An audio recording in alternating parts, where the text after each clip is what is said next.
If you want to combine skills with weighted calisthenics, you just need to follow this one rule, which is you train the skills before your weighted calisthenics.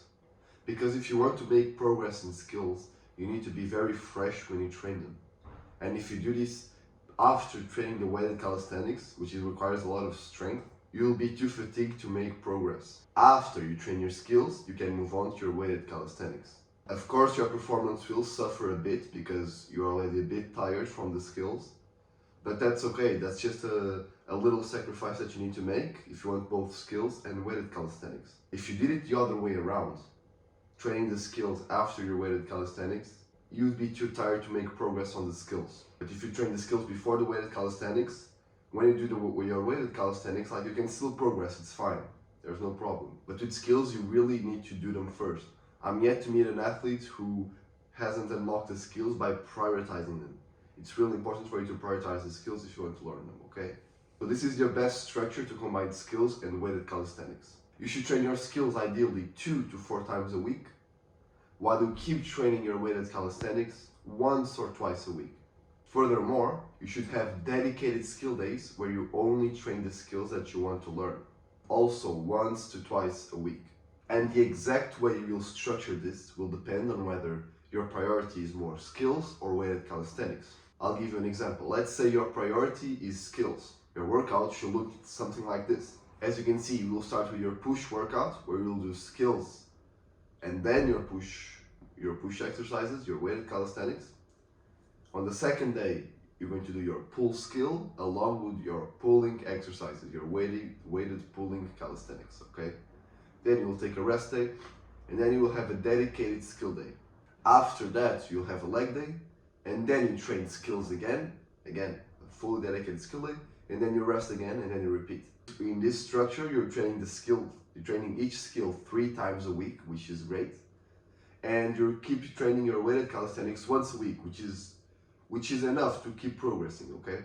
And another thing is, when you train the skills and your weighted calisthenics in the same workout, so on the day 1 and day 2, you should only do about 50 or 60% intensity on the skills. This basically means that you only do about half or 2/3 of the volume of the sets that you would usually do on the full dedicated skill days. Instead of doing 15 front lever sets like you would normally do, maybe you do only 10, okay?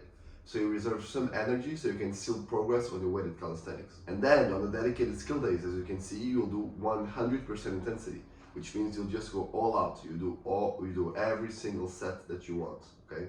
This is a good structure if you want weighted calisthenics, but your priority is skills. Now, on the other hand, let's say you also want to learn skills, but you also want to keep increasing more your weighted calisthenics, you want a bit more frequency, then I would go with just something like this. You train pull and then push, exactly the same. You do your skills with half intensity and then your weighted work. Then you do leg day, and then you do the skills, and then you rest and you repeat. So push, pull, legs, skill, rest, repeat. This way you're reducing the frequency of the skills a bit. You're only training them 2 to 3 times a week, but you're getting more frequency on your weighted calisthenics. Because instead of only training it once every 7 days, you're training it every 5 days. In this split, the principles are the same, but you're just reducing the frequency of the skills a bit while upping the frequency of the weighted calisthenics.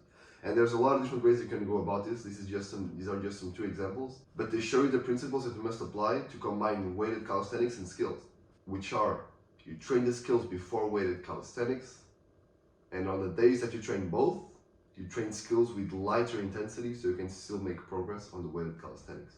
And you'll train more weighted calisthenics or more skills depending on what you want more. It's very intuitive. Yeah, but if you got some value out of this video and you want the exact program on how to mix weighted calisthenics, skills, bodybuilding, and progress in every single area, I have a written program for you in the description.